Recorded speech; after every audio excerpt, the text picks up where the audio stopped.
Hello and welcome to today's episode of the Work at Home Rockstar podcast. Excited for today's guest. He is the CEO of Articulate Marketing. And what they do is they help companies differentiate and reach new customers. Very excited to be rocking out today with Matthew Stibbe. Hey, Matthew, you ready to rock? Yeah, absolutely. Nice to be here, Tim. Awesome. So we always start off here on a good note. So tell me a story of success in your business or your life that we can be inspired by. Well, I was thinking when I about this, and I remembered a moment in my life where I was exceptionally happy.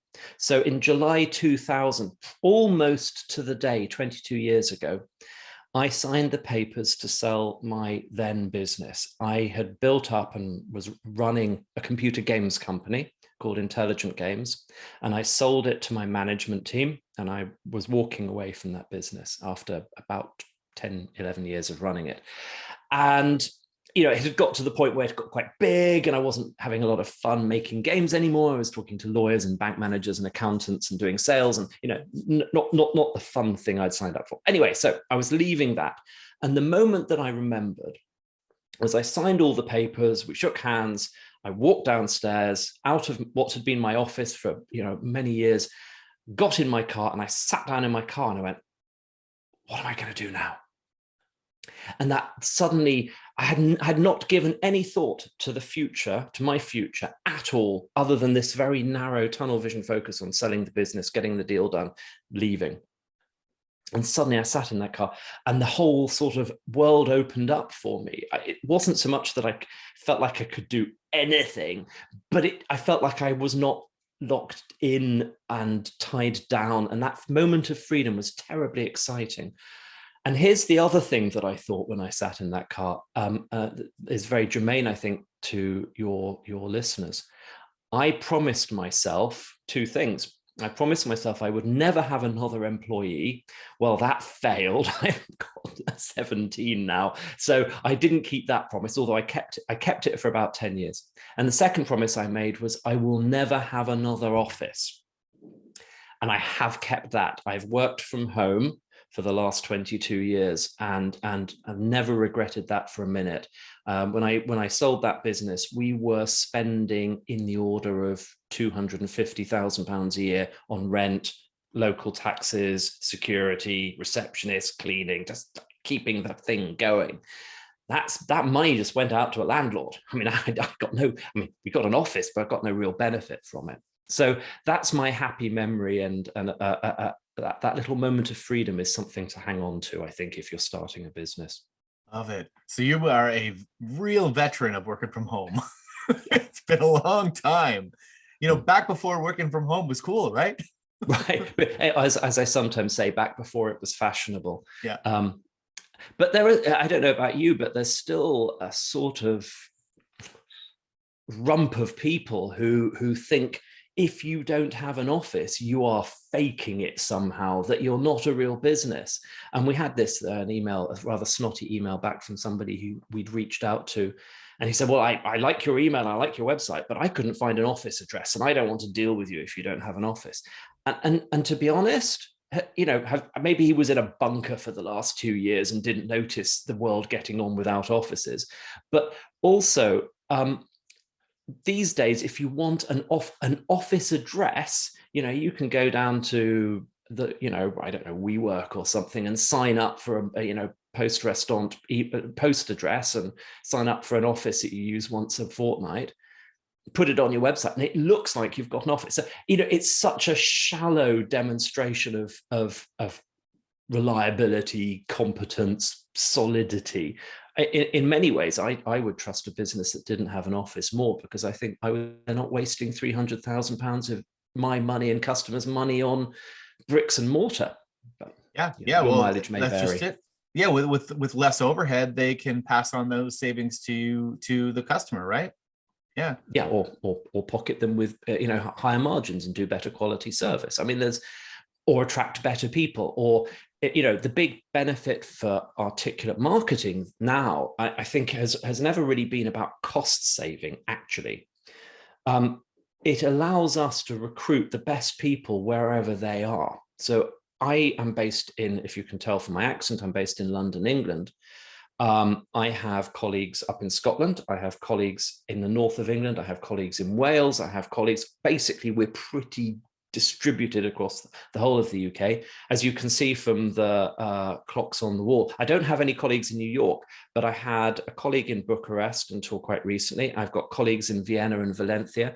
You know, that's where they want to be. Fine. I don't care where you live if you're good and I can hire you. When I had Intelligent Games and we had this expensive office in London, we could only hire people who could commute there within about an hour. And not only that, but we had to ask them to commute for an hour every day, or 2 hours, because, you know, central London, so it was insane. The cost of an office is so high and the benefit is so modest. I just don't understand why people would be upset if you didn't have one. I agree, and it's frustrating from the perspective of someone who's been working from home for so long, because what I've been able to find out over the years is that you know, I think a lot of employers are reluctant to build teams of people that are work from home, because I think they have a lack of trust in people's work ethic. And the irony of it is that people who work from home tend to have better work ethic, right? So, you know, I get it. I guess I get it. If you are looking for someone who's never worked from home before, well, you are taking a risk, because they may not be the type that has the motivation and the, I guess, the ability to really, you know, block out all the distractions and work from home. But if you can find somebody who's been working from home, then you will find somebody who's very productive, right? Right. And working from home can be the measure or the liberator of a good employee. It is also the measure of a good or bad manager. I think bad managers find it very hard to manage people if they can't sort of eyeball them and check that they're sat at their desk. But actually, bad managers beget bad employees and beget bad practices. So, you know, I think good managers ought to, and indeed good managers do, embrace remote and flexible working, because then they get better people, they get more productive people. And you have to then make some adjustments to the way you run the business and the way you manage people. For example, as I said, we don't necessarily save money by being remote working. We spend it on, we have a chief happiness officer, right? So her job is to morale, welfare, you know, like organizing events for the, you know, building a community and an esprit de corps in the business. That costs us money that we would have spent on rent. We have, before COVID, we used to fly everybody in regularly and have, you know, 2-3 day company meetings and pay for travel and hotels and then put on events and have company, you know, activities together. So, you know, and one of the things that we found about 5-6 years ago was, if you start measuring and tracking output rather than measuring and tracking input. So measuring, for example, for us as a marketing agency, the quality and quantity of the copywriting or the design work, or how quickly we got websites built, or whatever, rather than how many hours you sat in the office. Because that's just a vanity metric. It doesn't mean you're doing good work or bad work. It just means you're sat in the office.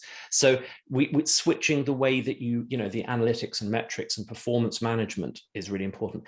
And frankly, if a bad employee is a bad employee, they're going to be bad in an office, they're going to be bad in remote working, but you have to step up your game as a manager to spot it, to coach people, to give development, encouragement, have those difficult conversations. Yeah. And yes, sometimes you have to say, it's not going to work. You know, remote working's not for you. This company's not for you. We've tried everything together, but thanks. Yeah. And, you know, I think offices are a way, sort of allow people to fudge over some of those difficult conversations. Yeah. No, I agree. And, you know, back when I was an employee working in a cubicle, I found it frustrating, because I did work much faster than my colleagues did. And it was very difficult, because, you know, I'd look at the output that I'm doing, the production that I'm doing versus the production that my colleagues were doing. And, you know, I would get more done in an hour than they did all day. And that to me was not, it wasn't computing. You know, I was like, what am I doing? Why am I putting, you know, 8 days worth of work in one day, when, you know, I could be getting paid for production, which is what you do typically when you work from home. You're not sitting in an office, right? You're getting measured by what you do rather than for how much time you sit there, right? Yeah, I think I say this as an employer. I have employees who I pay by the day, the week, and the month. But fundamentally, if you are focusing on delivering outcomes and results and output as a business, as a person, that's a much happier, much more sort of satisfactory place to be than just being paid for your presence, for your, your existence. Anyway, that's quite a philosophical point. Yeah, you might as well. You know what? If you want to get paid for that, why don't I just take a picture? You could put it at a desk. You could go look at it every day. I'll be there all the time. Now, okay, so with the good notes, there's going to be some bad notes along the way too. So I'm wondering, can you share with me something that did not go as planned, and how we can either avoid it or recover from it if it happens to us? Yeah, I wanted to tell a little story about something that had gone very painfully wrong for me when I was, after I'd sold my business, but I was working as a solopreneur, as effectively a freelance copywriter. And I was working, I did work for some very well-known multinational companies. And I was working for one of them on one project. I'd done a lot for the company before, and I did a lot afterwards. But this project was absorbing all of my energy from 1 month and then another month and then another month. And I was working for somebody there who, I don't think maliciously, but accidentally, was a real pain in the arse. Really difficult person to work for, very demanding and constantly wanting more and more and more. With all the power of being, big multinational and used to getting their way, right? I'm being very careful not to name names. And in the end, it got too much, and I just went, I don't want to do this anymore. Piss off. And I think that's what happened. And what I wanted to share, sort of some of the lessons from this, is fundamentally the lesson of perspective and time. Because when I quit, when I stopped working on that project, my feeling at the time was that I was a failure because I had failed to work hard enough and make the client happy. And it was my failure that stressed me out so much that I couldn't continue. And I persisted in that for a little while, feeling like that it was my fault. And with a year or two's reflection and distance, I thought my failure was not quitting sooner. So I was really feeling like I should have got out of that. That was a terrible situation if I just only packed it in after a couple of months instead of laboring away at it for 6 months and burning myself out. So, I'm a failure. And now at a 10-year distance, and with some more wisdom, I hope, and more experience and time, I realize, I think that the real failure was not going to her a month in and going, Nicola, this is not working for me. You are being really unreasonable. You've either got to back off on these demands or pay me more money or give me more time. One of these variables has to change, because knowing what I know about how these relationships work, at some point you are going to be disappointed or I am going to quit. And then nobody is happy because you don't get your work, you don't get the thing you need, or I don't get the livelihood and the living and the work that I want to do. Actually, we all want this to succeed. So how do we negotiate that out? And I say this now, it's easy to say with hindsight. It's very hard to go to, a senior marketing manager in a multinational on whom you are largely dependent for your income and say, back the hell off. But I should have done it. And about 6 months ago, we had a very different context now. I run a sort of smallish 18, 20 person marketing agency, and we have a little bit more resource and skill, and I have a bit more experience. But we had a very demanding client, very challenging, very difficult to work with. In the end, I had a very frank, honest conversation with him. And I said, this is not going to end well. If you keep being difficult and demanding like you are, and this is how it plays to us, you're not going to get the results you want, and we're going to quit.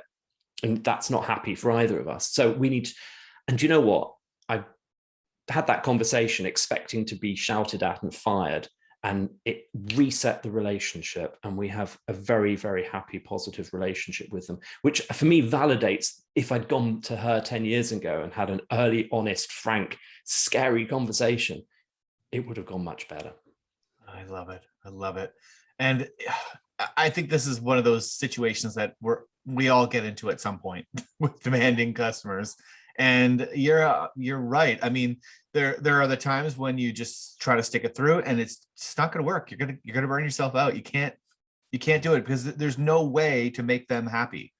They're always going to keep on pushing it. And my guess is that that's probably just a motto of theirs is like, let's see how far I can push this, I think there are, can I swear a bit?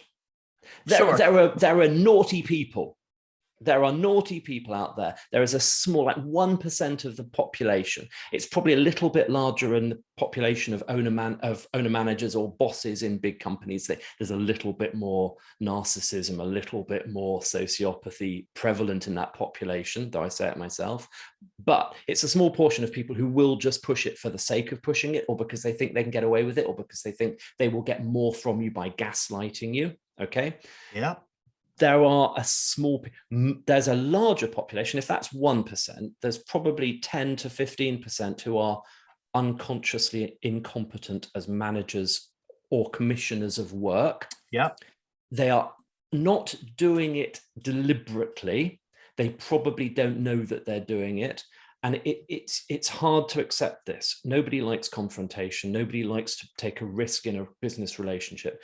But it's part of your professional responsibility as a supplier when they are doing that to just go, this isn't how I want to work, and set some boundaries. Yeah, well, and mostly, if they're nasty so-and-sos, they're going to react by firing you or walking away, in which case you've escaped a bad situation. Yes. If they are unconsciously incompetent and you call them on it and they change their behavior, you're a winner. It solved the problem. And I think most of them are unconsciously doing it. And it's probably because it works at first. It does work. I mean, if you push, you do usually get something. It's just if you continue to push, eventually you push them away. Yes. But in the beginning, that's the thing, is that they get this positive reaction from it, and it ends up being a habit that they continue to use over and over again, right? And there is a difference, in my opinion, between people who push you for their own selfish or incompetently selfish reasons, and you need to know your boundaries with them. And then there are people in life who push you for your benefit. And it's important to make that distinction. If it sometimes, I mean, in Buddhism, there's this idea that your enemy is your best teacher. And sometimes people are hard on you. You can learn from them. And sometimes you need to be, you're unconsciously incompetent. You need to learn. The teacher at school who was hard on you and made you study is probably the one that you remember fondly, rather than the teacher that let you get away with rotten behavior because they were a bad teacher. That person, that mentor, that coach, that champion of your, they're there to be embraced. But the way you know who's in which camp is that the champion, the mentor, they're going to give you feedback that makes you better. Yeah. Not feedback that makes you do more work for free. Yeah. Yeah, absolutely. So, in those circumstances, you might want to take a look at yourself first, take a look in the mirror, say, okay, is this something that I should be doing anyway? And if it is, then great. It's a learning experience. If it's not, then it's time to have a conversation that's going to be really awkward.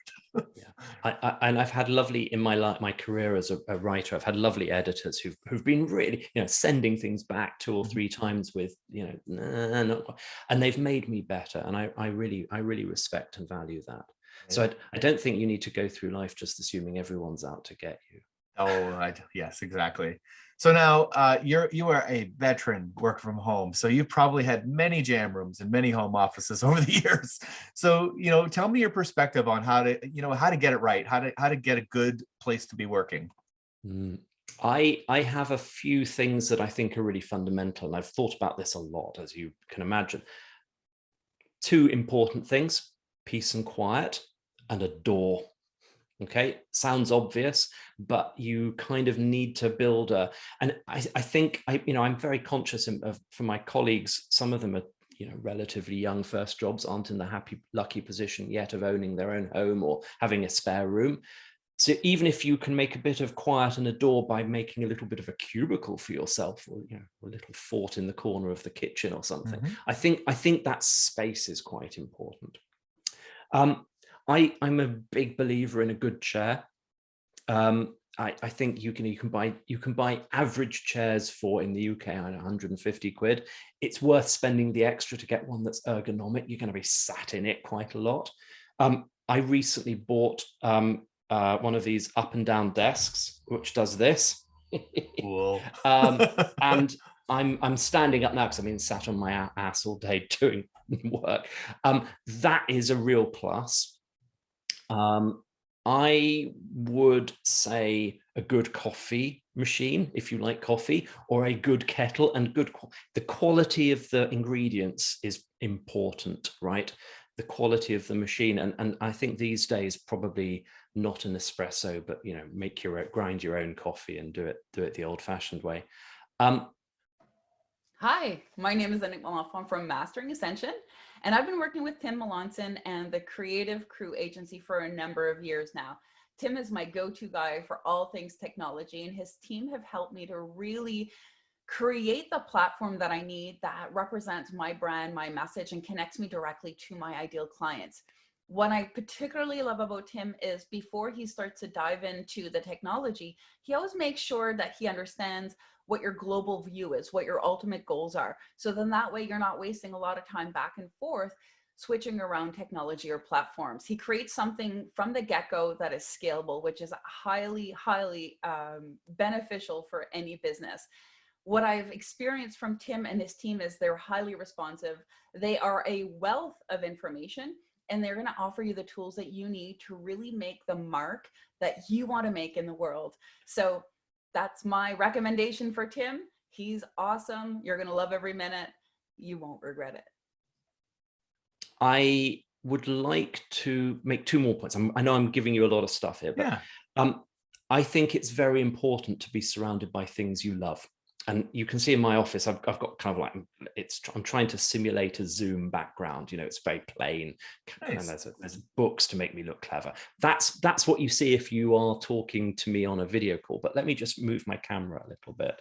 So over here, I have my Lego collection, right? And when I was making computer games, I used to design computer games for Lego. So this is a lifelong professional joyous habit and hobby of Lego. And then over here, I have my vintage computer collection. I've got my Apple Mac Plus and my Newton and my Sinclair ZX81 and all of this stuff. And these are the things in my life that have been, I'm not in computer games anymore. I don't make Lego except for, as sort of to relax and for a bit of fun, but they've been a big part of my life in the past. So this is a cocooning safe place for me, and it makes me very happy when I'm not looking at the camera. Last thing, it's a bit counterintuitive. It's important to get out of the office a bit. And I actually have been making a real conscious effort to spend a day a week somewhere else. So I've got a little bit of, other things coming in and other environments and a little bit of peace and quiet somewhere else. And I find I do different kinds of work. I go to a local shared workspace and I sit in a corner quietly. I do different work there on my laptop than I do here on my big desktop. Love it. Love it. Yeah, that's a really great idea. And I like coffee shops myself. You get the hustle and bustle of people in there, and you're right. I mean, sitting in your own cubicle in your own office all the time, it can get kind of lonely. It's nice to be able to go, interact with some other people every once in a while. Yeah, well, I since my wife started working from home, I'm a lot less I used to sit here all day. Night, didn't talk to anybody until my ex-wife used to come home, and now I have a cat and my second wife, my lovely wife, and I feel like there's more life in the house now than there was before COVID, and I find that get a cat if you like cats. Cats are great home working companions. Awesome. So now, what about the fans? What about getting eyeballs on your work? And hey, this is a good topic for you as well, being in marketing. But what's your approach to doing that? Well, what worked for me at the start of articulate marketing, when I was just on my own, and I was on my own for about 10 years, was I did two things. One, I was an early blogger. So I'm a writer by vocation. So I would be writing a blog post every day. And I got, quite a big audience. We still have an audience, but that blog has now become part of the articulate marketing side. So I think if you can start the magazine of you, right? It's about things your obvious is your talent, but be out there sharing what you learn, sharing what you observe. I think that's really important. And it can be the magazine of you if you want to write blogs, or if you want to share things on LinkedIn. It can be the radio of you if you want to do podcasts. I'm not completely convinced about social media influencing, but that's probably because I'm too old. And I'm a bit of a Luddite. I think podcasts are fascinating. I think stuff on LinkedIn can be really interesting, but get the word out there. And if you've got something interesting to say, people will gravitate to it. But the secret is, two secrets really. One, try to think about what your audience of hopefully potential customers might be interested in, and talk to them about their issues, their needs, their problems, their goals, their lives in their language, but based on your experience and your knowledge and know-how. But don't talk about you, yourself, your products, or how great you are until you are, till you're in that stage of that conversation, right? Yeah. I mentioned that I had got divorced and remarried about 8 years ago. It's our wedding anniversary in a couple of days. But for a little while I was dating for the first time since I was a teenager. And I realized in dating, if you go out on a date and you just talk at the other person about how great you are and how wonderful, however, that is a very boring experience for your date, and it's very unlikely to make them trust you or be interested in you or find you attractive, right? If you ask intelligent questions and you are genuinely interested in them, and you try to talk about things, find common ground, that's a much more effective, much more pleasant dating experience for everybody. It's a bit like that with marketing. Talk about them, their issues, their needs in their language, and that will open up the relationship. The second secret is to try to do that conversation, that marketing every day. Do marketing every day. Write a blog post every day, even if it's a short little thing. Do a podcast. Just do something. Make it a habit. If you put it off and put it off and put it off and do it once a month, that's not really marketing. No, and yeah, you've got to kind of, even if it's something very small, you're at least staying top of mind, right, with the people that you're communicating with. Yeah. Well, look at Seth Godin, who writes 150 words a day. I suspect he goes off and sits on a desert island for a weekend and writes a month's worth of blogs, and then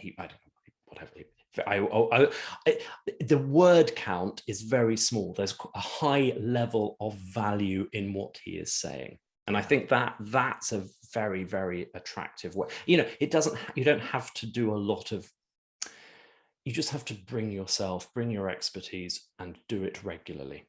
Love it. So now what about keeping the hat full and keeping the cash flow moving in the right direction? Because this is a huge, huge hurdle for at least 50% of the businesses, right? Yeah. Because so how do you sort of make sure that your more is coming in than is going out? Yeah. It's cash flow kills businesses, right? Everything else you can make a loss if you can recover it, you can get through problems. Cash flow is why businesses die. So how do you get the cash to come in? I have a really big breakthrough that I wanted to share that occurred to me about 4 years ago with my business. We were getting clients taking a long time to pay us. We were having some bad debts, and it was stressful, and and we discovered a service called Go Cardless. Now in the UK we have direct debits. In the US there's ACH payments, so automated payments. If you can get your client onto a system where you control when you get paid, your cash flow situation is transformed. So what we say to clients is, from the first proposal, every time the small print is, or the large print we call it, you are going to have a direct debit or ACH relationship. We are going to invoice you in advance. We're going to collect payment 28 days later. Therefore, you get credit. You get 4 weeks to check the paperwork. You get 4 weeks to see us do the work, and we know we're getting paid. So we set that expectation up from the beginning. The client signs the ACH or direct debit, and we issue the invoices, and we're very careful to make sure that they've got the invoice and they're happy, and we have an onboarding form, and who do we send the invoices to? And what this means is we are very confident we're going to get paid on time. Now, there's a challenge with this. There's a couple of challenges with this mechanism. The first thing is clients don't like it. Accounts, finance people hate it, right? Because they want to have the leverage over you to get you to, crack the whip and make you do more work, or we're not happy with that, or whatever. Or, finance directors sometimes feel like they're only succeeding if they're making people wait 60 days for payment and stuff. And that little marginal cash flow makes them happy. No. The moment of maximum leverage is when you're negotiating the contract and they want what you are selling. They've conceptually made the decision, we're hiring this agency, we want what they're doing. The moment you concede it, you will never get them to sign a direct debit later. So it has to be clear from the beginning, it has to be part of the contract, it has to be built into that, and you have to be really strong when you get the pushback going, oh, our finance director doesn't like that, I'm really sorry. And we go, well, I'm really sorry. We told you from the beginning it was part of that. If you don't want to pay us by direct debit, we're okay if you pay us in advance. That's the other option we've got. So you can have the credit, you can have the time. If you want to pay us by, backs payment or something, great, pay us in advance. And when we get the money, we'll start work. When we run out of the money, we'll stop work. And they go, well, I don't know, I don't want that. But that's your other option, right? The other thing that we do with that to make it work is once you've got the direct debit in place, in our engagement letter, in our contract, the contract says you will maintain a direct debit for the duration of this project. So that if they cancel the direct debit, because the finance director comes stomping in going, we're going to fire these people, we don't like them, oh, we're going to cancel that. You cancel the direct debit, you're in breach of contract, we're stopping working.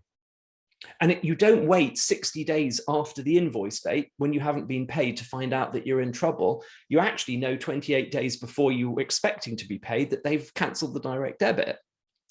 And in the few occasions when that has happened to us, I have been able to send an email to the client going, I'm sure this was a mistake. Maybe somebody overzealous in the finance department cancelled the direct debit, but you are now in breach of contract. So we'll just stop work until you sort this out. Is that okay?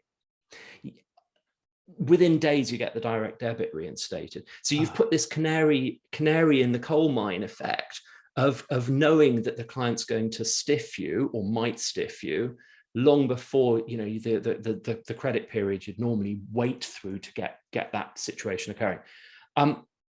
So direct debits and the sort of the conversation and communication and contracting around that. And here's one last point about this. If they really, really resist direct debits, you say to them, in our experience, companies that will not sign a direct debit are either used to bullying and manipulating their suppliers, or they are having terrible cash flow problems and they are not sure that they're going to have the money to pay.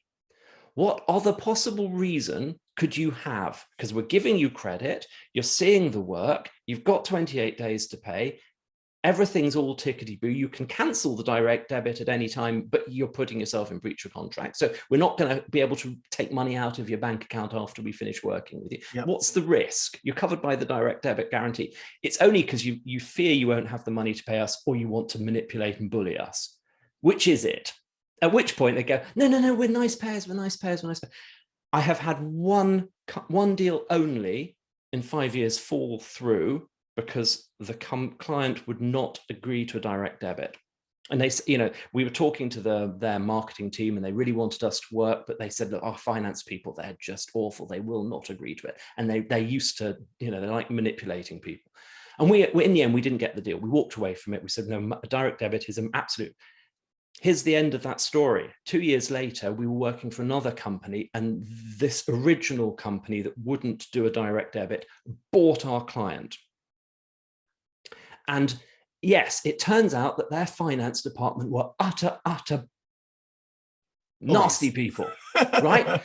and we, we had the hardest time. And actually, I think we dodged a bullet, because if we'd been working for them, they would have stiffed us for the money. Anyway, direct debit's your friend. Yep. I agree. I do automatic payments as well. And the one thing that you said that was really important is if you have that conversation up front. I've had the same situation as you, is that you don't get much pushback. It's sort of like they're and I think you said it right, where they're interested in you. That's when they're most interested. So, whatever you say, they're like, oh, that's how it works. That's how it works. All right, let's do it. Yeah. And they sign on the line. However, the opposite has also happened to me too, where I did not do that at first, and I tried to get a client to switch to it. Didn't happen. Yeah. Well, if you try to do it retrospectively, you end up in the position of, well, we'll give you a discount if you sign up for this better payment terms or something like that. And it's hard work. No, yeah. No, I think that your strategy is very good, and actually your words are very good too. I like the way that you articulate that, which makes sense from articulate marketing, right? Speaking of which, it is time for your guest solo. So tell me what's exciting in your business. Well, Articulate is a marketing agency. We are mostly interested in getting new customers for our clients, but we are also a little bit geeky, and we like technology. And the thing that I'm geeking out about a lot at the moment is HubSpot. We've been a HubSpot partner for more than 5 years now, and we've seen the platform and the technology evolve, and we're now HubSpot Diamond partners. So we're big fans of it. It's the only marketing technology that we use. So we do everything with HubSpot. And HubSpot basically is a customer relationship management tool, a CRM tool. It's a marketing automation tool. It's a social media tool. It's a website tool. It's a customer service tool. So everything is, in one platform with the customer at the heart of it. It's a customer-centric platform. But what's really interesting for me, and the bit that's exciting me at the moment, and I think is relevant for your audience, is that over time, they've expanded the portfolio of products, but they've also introduced tiers, levels. So there's an enterprise level. You can spend, we have clients who spend 50, 60, 70,000 pounds a year on HubSpot. But as you go down from enterprise to pro to starter, there's even a free tier for all of their products. You can go and sign up for HubSpot for nothing and get some CRM capability, some website capability, some marketing automation, email capability, some customer support. It's not going to give you all the features you'd get for 50,000, of course, but it's going to grow with you. And I think having the right tools to support the growth of a small business and have a system that can grow as you grow is very exciting. And I as Articulate has grown from just me to 18, 19 people, HubSpot's grown with us, and we've got clients who are hundreds and hundreds of people who use it. So that's what I'm excited about at the moment. Nice. Well, I've been looking into HubSpot recently, and it does have a full set of tools. So tell me, what does it mean when you say you're a partner with it? What does that mean? So being a partner means that we are we help people get onboarded with HubSpot. So sometimes HubSpot will bring clients to us and they've bought HubSpot Enterprise, Marketing Pro or something like that, and we help them get set up with it. We are also effectively certified. Multiple people in the company have HubSpot certifications, which means that we're demonstrably qualified to use it to do our marketing. So if we come along and say, we're going to write customer evidence and blog posts for you, and we're going to host them on a HubSpot blog, we know, we can do that. Or we're going to do email marketing and we're going to use HubSpot to do that, not MailChimp. Okay, yeah, fine. I trust you because you've got the certifications. people buy HubSpot from HubSpot. They don't buy it from us. But when we are involved in an onboarding project, we can replace HubSpot for that onboarding piece. So there's a sort of a commercial interest. We get a commission from HubSpot for when we're part of the deal. I get no commission from telling you this now. I mean, so this is just from my experience and kind of goodwill. But HubSpot being a HubSpot partner is certifications, qualifications, and a commercial relationship with HubSpot. So really, you're like you help the client to get themselves set up with all the tools that they need, and you probably can help them direct them into the tools that they need and the tier that they need as well, I imagine. Yeah, and a lot of what we do is helping people kind of find the right package, because between free and enterprise, there's a lot of combinations and things, and sometimes people will oversell themselves. They'll buy too much capability, and sometimes we can help people kind of right size it. I guess our relationship with HubSpot is a little bit like a Microsoft partner, helping somebody use Microsoft technology. Microsoft sells the technology, but the Microsoft partners in there supporting it, implementing it, helping people get up and running, using it to achieve some business outcome. And that's our relationship to HubSpot. Yeah, and it's a win-win because you also are helping them with their content on that platform as well, because that's what you do, right? So, it helps for you to know inside and out the platform that they're using, so that you can really seamlessly integrate what you're doing with what they're doing, right? Yeah, exactly. For us, HubSpot is like a toolkit. So a lot of the things that we say we'll do for a client, we do it with HubSpot. So sometimes, in fact, most cases, a client comes to us and they say, we want a thought leadership or a customer evidence campaign, or we want a new website, or we want some email marketing. And we go, fantastic, we'll do that for you. And here's what we're going to charge you for the services and the copywriting and the design. By the way, in order to implement this, we use HubSpot. So we also need you to go buy this. So it's not in most cases for us, it's not a technology sale. We're selling marketing services, and we're kind of bringing HubSpot in as the thing that we use to do it. And a lot of times people are very happy with that. And a big part of our business is getting people off whatever it is they've got that isn't working onto HubSpot. So we do a pretty good business of getting people off Salesforce and onto HubSpot CRM and saving them huge amounts of money in the process. That's a common scenario. So Matthew, how do we find out more about your business then? So we are at articulatemarketing.com. And there's a lot of blogs and webinars and things there that are free for everyone to learn about marketing. I also blog for myself on a website called geekboss.com, and I'm writing there about management and a little bit about remote working and how you manage remote workers. So a little bit of contribution in that space. And if you'd like to get in touch with me, I'm on LinkedIn. If you search LinkedIn for Matthew Stibbe, I've got a very unusual name. You'll find me very easily. Or you can go through the contact form on our website. I see those incoming contact messages. So, if you get in touch that way, I'd love to hear from you. Love it. Thank you so much for rocking out with me today, Matthew. This has been a lot of fun. It's been my pleasure. Thank you so much. Great. To the listeners, make sure you subscribe, rate, and comment. We'll see you next time on the Work at Home Rockstar podcast.